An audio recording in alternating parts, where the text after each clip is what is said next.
Testing. All right. Good morning, ladies and gentlemen. Apologies, I don't have a catchy slogan or intro or anything like that, so I'm going to simply say good morning, evening, night. Let me take a second to introduce myself, welcome you for your first time, welcome back. Maybe you've seen a previous video that I recently did, but what I want to do is essentially tell you who I am briefly and then get into what this channel is actually going to be about. My name is James Peters. I live in Jacksonville, Florida. I am a former firefighter. I'm also a former medic.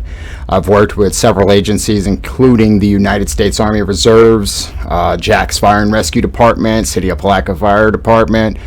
And basically, how did I come to this channel? Well, talking shit in the comments, essentially, going back and forth with a gentleman by the name of Bobby Smooth, Be Smooth Entertainment, shout out to you. He invited me onto his channel, wanted to talk shop, talk a little bit about the Celtics, and why not, right? Through some of those comments and through just him educating me, like I said, he's been really big, just putting me on game. And like I said, through the comments and requests, it's like, fuck it, why not? Let's get on here and start talking, you know? So what do I want to do with this channel? Well, it is called Jags to Riches. Jags covering the Celtics. Like I said, I am in Jacksonville, Florida, originally from Boston. My mom is from Boston. My grandparents are from Boston. My great-grandparents, etc., all the way back to Ireland. So I am a die-hard Celtics fan and a die-hard Jags fan. Which one of those two do you really think I'm going to talk about, right? The Jags? No. So essentially, what I'm going to do is just talk shop. And what I'll do in this video is recap a little bit of what me and Bobby went back and forth about and just kind of recap the offseason overall. I plan on uploading consistently, and this is a very beginning stage for me. I'm currently in school right now. I go to Florida State College. I'm working on my BAS in digital media. So you will get to see like me grow and my abilities grow. You know, and until then, one thing I can do, I might not have all the glitz and glam, but shit, I can talk. So let's talk. I'll be very engaged in the comment section. I'll be very engaged. If you would like to come on and rap, you know, I will say one thing that I've realized down here in Jacksonville, a lot of the people that cover the Jags channel, it's a great community. They interact with each other a lot, and I don't see that much in the Celtics community. I've reached out to multiple people trying to do something, and it's funny, the only person that's wanted to actually collab was, you know, Be Smooth, who's one of the more successful ones when it comes to subscribers. But enough of that shit. You don't care about who I am. Let's talk about the Celtics, right? Let's recap where we were and where we're at. We just came from a 500 season. Just came from a first-round exit to the shitty-ass Brooklyn Nets. And we really set it on fire immediately. Danny Ainge stepping down. Brad promoting. And then the hire of Ime Udoka, which, if I'm not mistaken, was the first coach to be signed this offseason. So essentially, they got the guy they wanted, and if you look at it, the consensus since then has been nothing but praise and how great this man is, and everyone seems to love him. So he really seems to be able to build that rapport, and I think that with the defensive mindset that he has, the defensive mindset that he has, and just like I said, his past with some of these guys, working with Tatum, Smart, Brown, Horford, and Richardson in Philly, I think he is going to fit right in, and I think he's immediately going to, it's hard to say improvement because I don't think he is going to be a better mind than Brad, but it's not always about that. If I am incredible at something and you can only get me to give you 70% of that, but somebody else can maybe not be as good as you at it, but can get me to give you 100, you know what I mean? So they do that. I believe actually before that was the Kemba trade. They did the Kemba trade, I believe, before Ime was signed. Kemba, I mean, guys, I'm 30 years old, so I remember Kemba at UConn, which was one of the most incredible runs. I can remember jumping around high school like, oh, Kemba Walker, you know what I mean? It's like, so he's special to me. Unfortunately, he was a Band-Aid. It was just, an impulsive signing based on us losing Kyrie, Gordon, Al. I mean, you know what I mean? So it's a name. The reality is they probably should have just went with, not should have, they should have definitely gone with Terry Rozier, Marcus Smart, back then. Nothing against Kemba. He's incredible. The heart. All I got to say is thank you, Kemba. Thank you so much. I will root for you wherever you go. I hope you finish out your career strong. But we got back a gentleman by the name of Al Horford. Familiar with him? I bet you are, man. Stud. One of those perfect guys. When you talk about somebody that fits into, we've already seen it for one, but we need people that, what is Kemba, right? Kemba is a shot taker, shot creator. If his shot is off and he's not much of a passer, assist, rebounds, defense. My point is, if his shot is off, what else is he really giving it to the game? Leadership, of course, but Al is one of those guys like a Draymond or a Marcus Smart. We'll get to him, but they don't need to score 50. They don't need to average 25. They influence and just they affect the game in so many different ways. The rebounds, the passing. This is a big man that's passing like the level of his passing, ability to stretch the floor, and most importantly to me is going to be him and his influence on Rob. I love where Rob Williams is at, and I think that Al, they've already got that relationship. I believe Rob mentioned how important Al was to mentoring him in his first year. And then we also got a gentleman by the name of Moses Brown. I was very excited about him just based on the fact that the Celtics centers recently have traditionally not been like the true 6'11", the big 280-pound, the big boys, the guys that can go in there and bang with the Embiids and the Jokic. We've got the 6'8", 6'9" guys that are more skill-based big men. They can stretch the floor. They can pass the ball, but sometimes you just need size, and I was excited about a 7-foot shot blocker, but we were able to then flip him for Josh Richardson, who is somebody I have been huge on. Like I said, I'm in Florida. I've literally watched that man's entire career. That Florida network loves to put those Heat games on, so I can remember watching him in his first several years in Miami, like, man, this kid is a guard, but he's a two, but can actually dribble the ball too, create offense, secondary ball handler, decent shooter, mid-30s, 35, 36 maybe. But I was very excited. His defensive ability, the fact that he's played with Al and Ime, and I think people are sleeping on him. So essentially they sent out Kemba and they got back Al Horford and Josh Richardson. I love it. Great move. And if you really even think farther into it, Oklahoma, you remember after the trade when they came out and said, we're going to get a first-round pick for Kemba. We're going to send him back. Yeah, that didn't work. They had to buy him out, which lets you know that, well, could we have got something better? Oklahoma didn't. They had to buy the man out. Excuse me. Coffee, early morning people. I'm sure you know that. What else we got? The extensions, Smart, Rob Williams. What was it, 477 and then 452, maybe 48 guaranteed for Rob? What are we talking about here? This is something me and Bobby went back and forth about, which I completely disagreed. I don't like getting into this whole, is a contract good or bad? How do you know? How do I know? You know what I mean? Because a few years ago, we were all whining about the Smart extension that he's currently finishing up. Jaylen Brown, you remember what happened when he signed that extension? And then a year later, now it's like, holy, those might be the best contracts in the league. This is a max player. He's not even on a max contract. You know that? Jaylen Brown makes, what, $25 million or something? Same with Marcus, making 13. So I'm not so big on those are bad contracts. I have a feeling that very soon those are going to be steals just like they are now. The previous contracts are steals. Marcus Smart on a $13 million is a steal.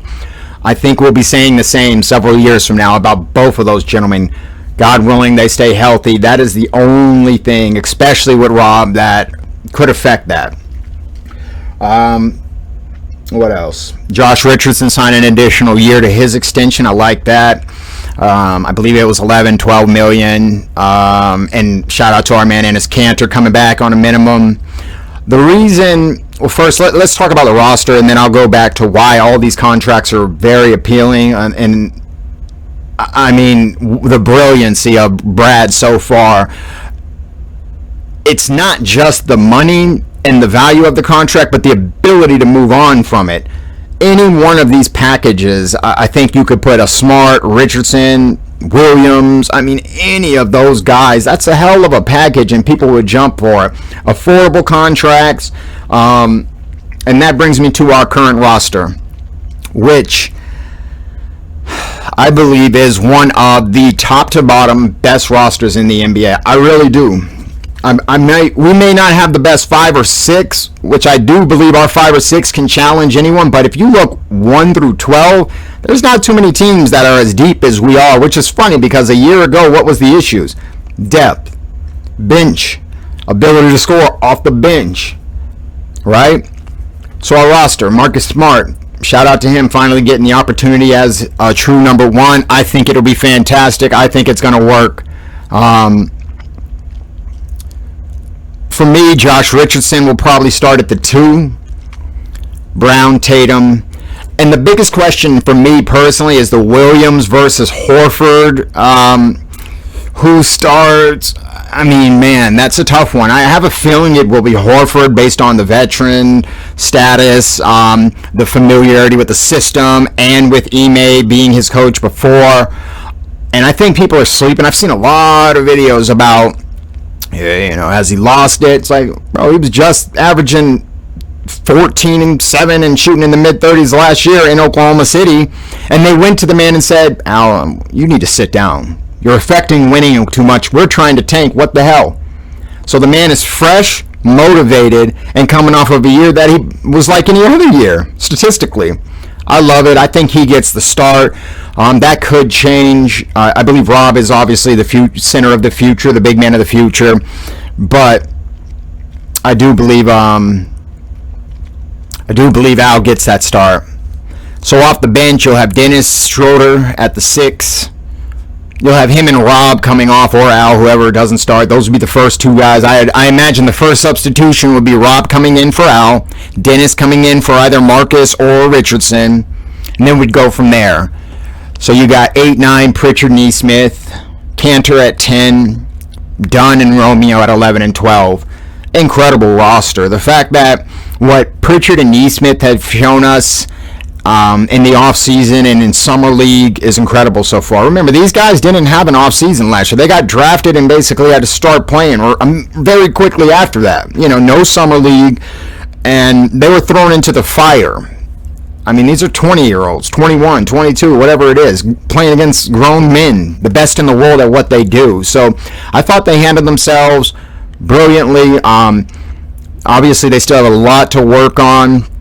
I would say Pritchard's obviously older. He's more far along. But these are 2 young guys that both shoot 40% from 3. As far as Nesmith goes, Wiry needs to slow it down, which he will with experience, but his defense, his hustle, his energy. This is a shot specialist that basically got playing time on hustle. You don't think the man's shot's eventually going to fall? It will. Same with Pritchard. So, like I said, top to bottom, I love this roster. I love the direction of this team. And the only thing I think left to talk about is the TPE, Evan Fournier targets. That's another thing. I mean, another great move. The fact that Fournier was going to go to New York, and I was on the re-sign Fournier camp. I really think he could have been an addition to this team. But by him leaving and us getting nothing, it's like, come on, man. But the fact that we were able to salvage what I believe is 17.1, I think you get an extra 100,000, so maybe it's 17.2. It's somewhere along that. Help me out, guys. You'd know better. But that's a hell. That we got Fournier for that. You know what I mean? That amount brought in Fournier last year. So some of the targets we could be looking at. I think obviously you don't do anything now. I think this is better to wait and see where our roster's at as the season goes on, see if there's any injuries. But if it had to be done now, I would target more so the front court. I just think we're too deep at the guards and I mean, Chris Dunn is like our fourth string point guard. You know what I mean? It's like we're just too deep there. And I think that a true four that would allow us to push Tatum and Brown up to what I believe is their more natural positions. And, some of those guys, I was huge on Larry Nance. It really broke my heart when he went to Portland. I think he's such a valuable asset. I think he would have been great on this team. But some of the other people, I've got a few written down. A perfect world, I'll just mention it. This isn't realistic, but obviously a perfect world, we would send Toronto a bunch of first, and they would send us back OG. Now, obviously, that's a perfect world. A few other people I've heard, Cam Reddish, Marvin Bagley. Yeah, I mean, I would be curious to know what Atlanta would want for Cam. Marvin Bagley, I don't think would be as demanding as far as what you would have to give up to get him. But, I don't know. It really would depend on what we'd have to give out. I don't think those two are as realistic as some of the other ones, I'll say. Same with like Joe Ingles, Kyle Anderson, Aaron Gordon. I hear those names a lot too. All three of them would be great. Excellent additions. Once again, I would be curious what exactly those teams would want from us. If it's picks, seconds, obviously send them Grant, Carson, Jabari. I think when they start talking about Romeos and those kind of peoples, I would be hesitant just based on a lot of those contracts only being single years.